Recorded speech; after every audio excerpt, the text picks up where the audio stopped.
Bismillahirrahmanirrahim. Assalamualaikum warahmatullahi wabarakatuh. Alhamdulillah wa syukurillah, la haula wa la quwata illa billahil aliyyil azim. A'udzu billahi minasyaitonir rajim. Bismillahirrahmanirrahim. Ya ayyuhalladzina amanu taqullaha haqqa tuqatih wa la tamutunna illa wa antum muslimun. Ikhwan fillah rahmatullah, alhamdulillahirabbil alamin. Kita semua senantiasa diberikan kesehatan oleh Allah sehingga bisa secara konsisten, kontinu untuk terus thalabul ilmi. Mudah-mudahan dengan thalabul ilmi ini menjadi wasilah Allah senantiasa berikan kemuliaan kita baik dunia maupun akhirat. Ikhwan fillah rahmatullah, semua manusia berharap agar dalam kehidupan ini mendapatkan berkah dari Allah Subhanahu wa taala. Semua manusia berkeinginan agar setiap aspek kehidupannya di rumah tangga, di pekerjaan, di masyarakat senantiasa Allah limpahkan keberkahan buat mereka semua. Namun ironisnya di antara kita masih banyak yang belum paham apa makna berkah itu sendiri. Apa definisi berkah, apa makna berkah, apa keutamaan berkah, dan bagaimana mendapatkan berkah itu sendiri. Padahal para ulama telah mengajarkan kepada kita sejatinya berkah itu ziyadatul khair, bertambahnya kebaikan pada diri kita. Jadi kalau kita punya rumah tangga, dengan rumah tangga itu kita menjadi lebih baik, maka berkah rumah tangga kita. Kalau kita punya pekerjaan, dengan pekerjaan itu makin kita menjadi baik, dan seterusnya, maka itu adalah keberkahan buat kita semua. Kalau Allah pun berikan nikmat rizki, harta, materi kepada kita, dengan materi itu makin menjadikan kita lebih baik, maka itulah yang disebut dengan berkah. Maka berkah itu ziyadatul khair, bertambahnya kebaikan yang kita miliki. Nah, ikhwan fillah rahmatullah, semua kita kadang-kadang ketika beraktivitas dalam kehidupan sehari-hari, bermasyarakat, bekerja, mencari nafkah, seringkali berorientasi berfokus kepada kuantitas, berfokus kepada jumlah. Ketika bicara masalah harta, kita semua ingin harta kita sebanyak-banyaknya. Bicara materi, kita ingin semua mendapatkan materi sebanyak-banyaknya. Bicara masalah uang, kita ingin mendapatkan uang sebanyak-banyaknya. Tapi kita lupa untuk mendapatkan berkah dari Allah. Karena berapa banyak orang diberikan karunia oleh Allah, diberikan rizki, materi, harta berlimpah, tapi Allah tidak beri berkah buat mereka. Sehingga sering kadang-kadang kita jumpai orang diberikan harta banyak, harta berlimpah, tapi anaknya mungkin terkena narkoba. Hidupnya berlimpah dengan harta, tapi suami dan istri berpisah. Allah berikan harta yang berlimpah, yang banyak, kendaraan, rumah yang mewah dan seterusnya, tapi musibah silih berganti datang kepada mereka. Bisa jadi karena mereka selalu mengejar materi, dunia, harta dalam sisi kuantitas, tapi melupakan dari sisi kuantitas, melupakan keberkahan yang diberikan oleh Allah kepada kita semua. Nah, ikhwan fillah rahmatullah, maka kehidupan dunia ini perlu kita kejar, perlu kita upayakan, perlu kita ikhtiari agar kita mendapatkan bagian dari dunia. Tapi jangan lupa kita berharap pula kepada Allah agar Allah berikan keberkahan buat kita semua. Karena bisa jadi harta yang banyak tidak menjadi berkah buat kita, tapi sebaliknya harta yang cukup bisa menjadi berkah buat kita. Maka keberkahan penting buat orang-orang beriman. Maka orang beriman sadar betul, rizki secara fisik Allah yang berikan kepada kita, materi secara fisik Allah yang berikan kepada kita, kekayaan secara fisik Allah pun yang berikan kepada kita.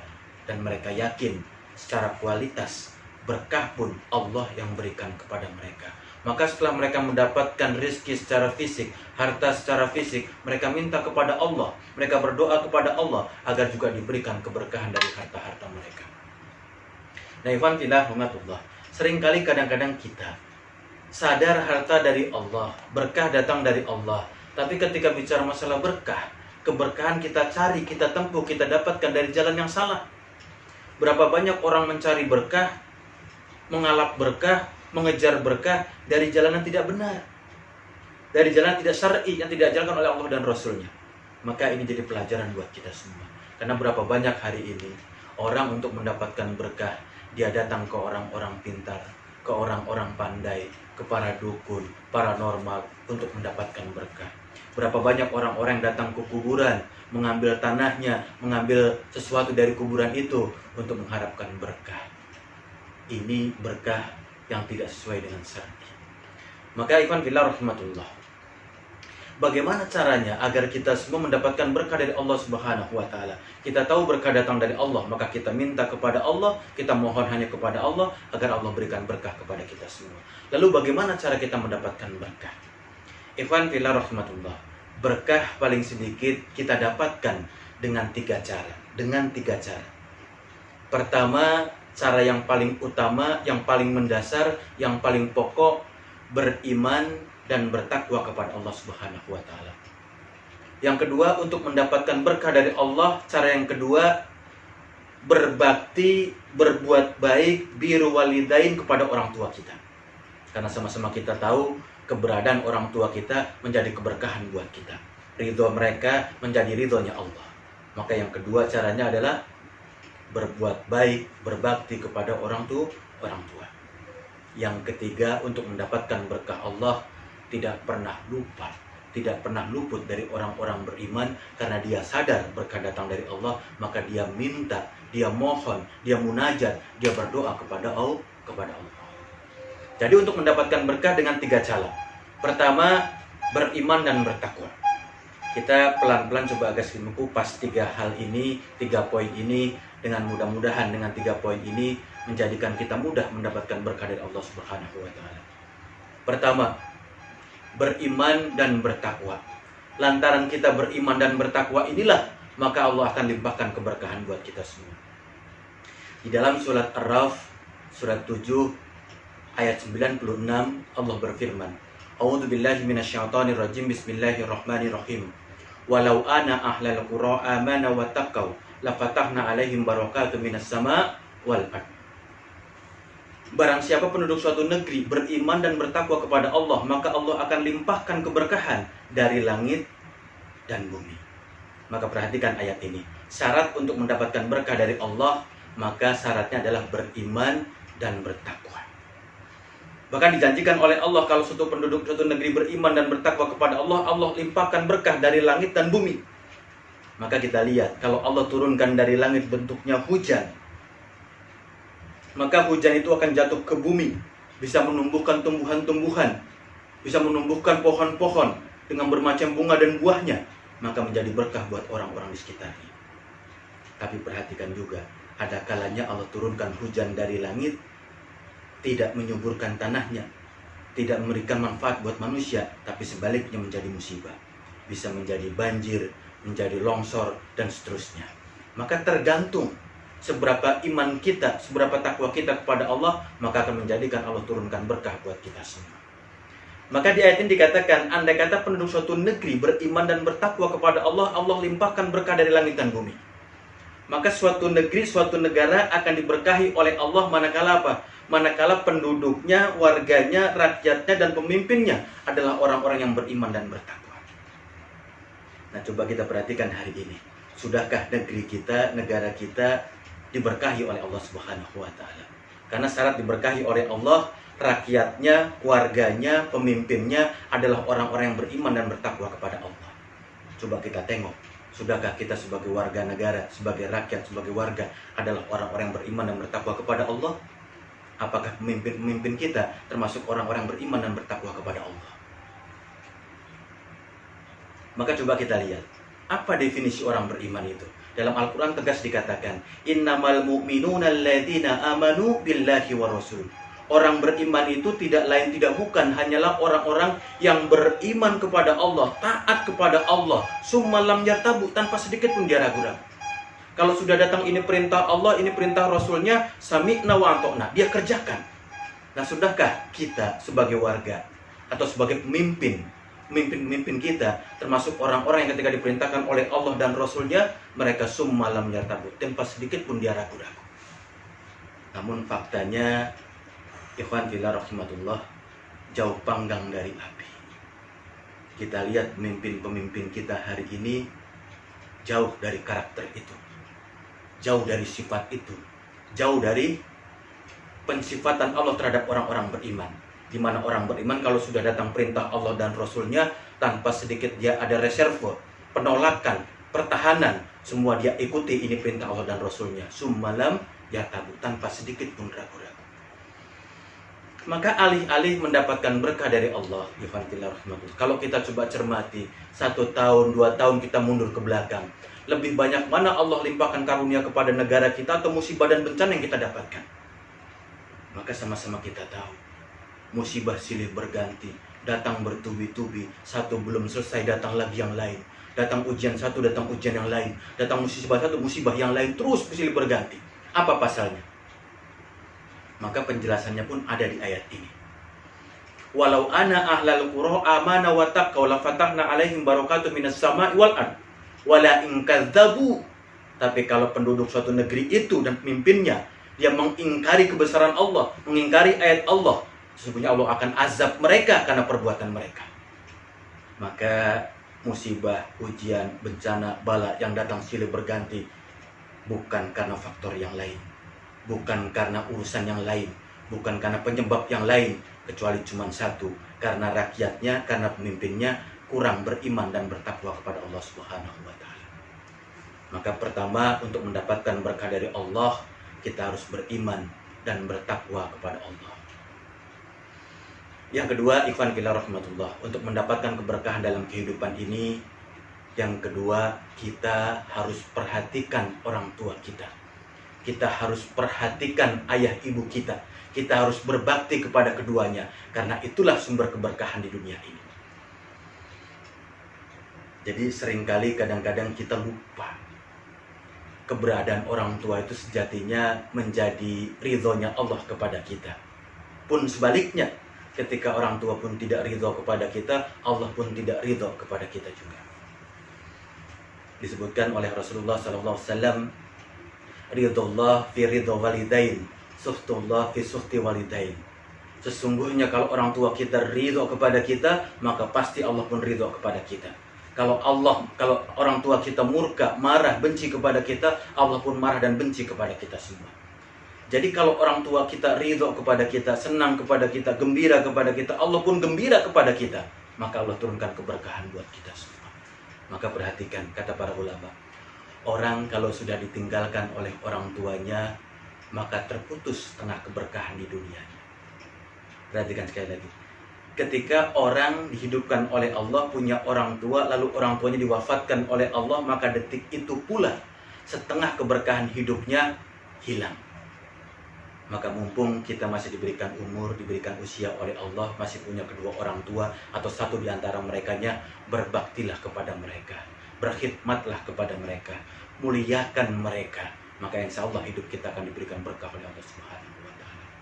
Nah, ikhwan fillah rahmatullah, orang tua di dalam Islam, para ulama mengajarkan kepada kita, sejatinya orang tua itu ada 3. Pertama, orang tua kandung, itu adalah orang tua kita. Yang kedua adalah orang-orang yang mengajarkan tentang ilmu agama kepada kita, guru-guru, para alim, para ulama, para ustadz yang mengajarkan agama kepada kita, itulah orang tua kita. Yang ketiga, pemimpin kita adalah pun orang tua kita. Maka ketika berbakti kepada orang tua, perhatikan 3 hal ini, menjadikan asbab Allah berikan berkah kepada kita semua. Orang tua kita adalah orang tua kita. Maka hari coba perhatikan berapa banyak anak-anak yang tidak jelas orang tuanya. Ibunya ada, bapaknya gak ada. Kalau mereka ingin berbakti, berbakti kepada siapa? Sudah sedemikian rancu kehidupan ini. Bapaknya ada, ibunya gak ada. Karena pergaulan sedemikian bebasnya, tidak jelas lagi nasab mereka. Kemudian yang kedua, ketika bicara masalah para guru, alim, ulama, ustadz, hari ini kita diperintahkan oleh Allah sejak dulu sampai hari diperintahkan oleh Allah untuk muliakan mereka, berkhidmat kepada mereka, tinggikan mereka, hormati mereka. Fakta yang terjadi, berapa banyak para alim ulama, para ustadz diintimidasi, dipersuasi, dilarang pergi ke sana, larang pergi ke sini, larang khutbah di sana, larang ceramah di sini, dilarang sedemikian rupa. Bahkan tidak sedikit di antara mereka masuk ke bui, masuk ke penjara. Mereka mendakwahkan masalah komunis, masalah ateis, masalah seterusnya. Dipaksa ditahan, dipaksa dipenjarakan. Berapa banyak orang menyampaikan kebenaran yang hak, ini yang benar disampaikan, dipenjara. Maka wajar negeri ini penuh dengan musibah, dengan bencana. Kenapa? Orang tua mereka tidak dihormati, orang tua mereka tidak dimuliakan, bahkan mereka mengintimidasi, memenjarakan mereka. Nauzubillah min dzalik. Jadi pertama tadi orang tua kandung, yang kedua para guru, alim ulama, ustadz, yang ketiga pemimpin. Pemimpin kalau dia benar kita hormati, menjadi wasilah Allah berikan berkah buat kita semua. Tapi faktanya berapa banyak justru pemimpin-pemimpin sekarang sulit untuk bisa dihormati, sulit untuk bisa ditaati. Kenapa? Dia sendiri pun tidak taat kepada Allah dan Rasulnya. Karena kaidah kita taat kepada pemimpin, kaidahnya selama pemimpin taat kepada Allah dan Rasulnya. Kalau tidak, sulit kita untuk menaati. Atiullah wa atiur rasul wa ulil amri minkum. Maka syarat menaati pemimpin harus dia taat kepada Allah dan Rasulnya terlebih dahulu, baru kita taat kepada beliau. Maka ini menjadi PR kita semua. Berapa banyak pemimpin hari ini menentang Allah, mengingkari ayat-ayat Allah, merasa berkuasa dengan segala kekuasaannya, dia kesampingkan aturan Allah. Maka wajar kalau sekian ratus tahun usia negara kita, musibah, bencana silih datang berganti. Alih-alih mendapatkan keberkahan, musibah yang senantiasa kita dapatkan. Jadi pertama, syarat mendapatkan berkah, beriman, bertakwa. Yang kedua, hormati, abdikan, berbakti kepada orang tua. Yang ketiga, karena kita sadar keberkahan datang dari Allah, bukan dari makhluknya, bukan dari siapapun juga kecuali dari Allah. Maka untuk mendapatkan berkah, kita mohon, kita minta, kita munajat, kita berdoa kepada Allah. Jadi yang ketiga, berdoa kepada Allah agar Allah berikan berkah buat kita semua. Pernah suatu ketika, ikhwan fillah rahmatullah, Rasulullah SAW sedang makan bersama 6 sahabatnya dalam satu piring besar. Kalau kita sebut mungkin nampan begitu ya, Rasul di tengah-tengah mereka dikelilingi oleh 6 sahabat. Sedang makan bersama-sama. Yang dimakan kira-kira tidak banyak lah, kira-kira buat 2 orang, porsi buat 2 orang, tapi dimakan secara bersama-sama 6 orang, 7 orang dengan Rasulullah. Lalu tidak lama kemudian datanglah seorang Arab Badui dari lembah, dari bukit. Dia turun, menghampiri majelisnya Rasulullah. Datang menghampiri Rasulullah. Lalu kata Rasulullah, wahai fulan, silakan bergabung, kita makan bersama-sama. Lalu duduklah mereka, orang itu, Badui itu, di tengah-tengah para sahabat yang lainnya. Jadi yang makan itu 8 orang sekarang. Lalu tanpa disadari ternyata baru 2 kali suapan Arab Badui ini, maka ternyata makanannya habis. Jadi baru 2 kali suapan Arab Badui tadi itu, makan disajikan buat 8 orang itu habis untuk dia sendiri. Tentu sahabat-sahabat yang lain saling melihat satu sama lain, kok bisa begini kejadiannya. Lalu setelah Arab Badui pergi karena sudah selesai hajatnya, lalu Rasul berkata, wallahi demi Allah, andai kata tadi si fulan, Arab Badui tadi itu, dia makan menyebut asma Allah, dia menyebut Allah, dia menyebutkan bismillahirrahmanirrahim, dia minta kepada Allah, maka makanan kita tadi ini cukup buat kita semua. Apa pelajarannya kan sekalian? Ternyata dalam aktivitas kita, kalau tidak kita sebutkan asma Allah, tidak kita sebutkan nama Allah, tidak dimulai dengan basmalah, hilang keberkahannya. Padahal kata Rasulullah, andai kata dia mengucapkan bismillah saja, disebutkan asma Allah saja, maka makanan yang ada ini cukup buat kita semua, lebih dari cukup. Kenapa? Ada keberkahan di dalamnya. Maka ketika bicara masalah berkah, berkah datangnya dari Allah Subhanahu wa Ta'ala. Maka kita minta hanya pun kepada Allah Subhanahu wa Ta'ala. Maka wajar Rasulullah SAW setiap dia bangun dari paginya, dari tidurnya, dia selalu melantunkan doa ini. Apa doanya? Singkat, pendek, tapi mengajarkan kepada kita semua. Allahumma barik fi ummati fi bukuriha. Allahumma barik ummati fi bukuriha. Ya Allah, berkahkan, berikan keberkahan kepada umatku di setiap awal waktu. Ya Allah, berkahi umatku di setiap awal pagi. Jadi pagi sebelum mulai aktivitas tidak ada doa yang diminta Rasulullah kecuali minta keberkahan. Dan keberkahan itu dimintakan Rasul untuk para umatnya, untuk sahabatnya, untuk kita sebagai pengikutnya. Maka perhatikan ikhwan fillah rahimakumullah, dalam kehidupan ini berkah penting agar kita diselamatkan oleh Allah, baik kehidupan dunia maupun akhirat. Dengan berkah kehidupan kita pun dimudahkan oleh Allah, baik dunia maupun akhirat. Dan mudah-mudahan kita termasuk hamba-hamba Allah yang senantiasa ingat berkah penting dalam kehidupan kita. Yang hak datang dari Allah, kelemahan, kekurangan, hilaf datang dari saya pribadi. Akhiru da'wana alhamdulillahirabbil alamin. Jazakumullahu khairan katsiran. Assalamualaikum warahmatullahi wabarakatuh.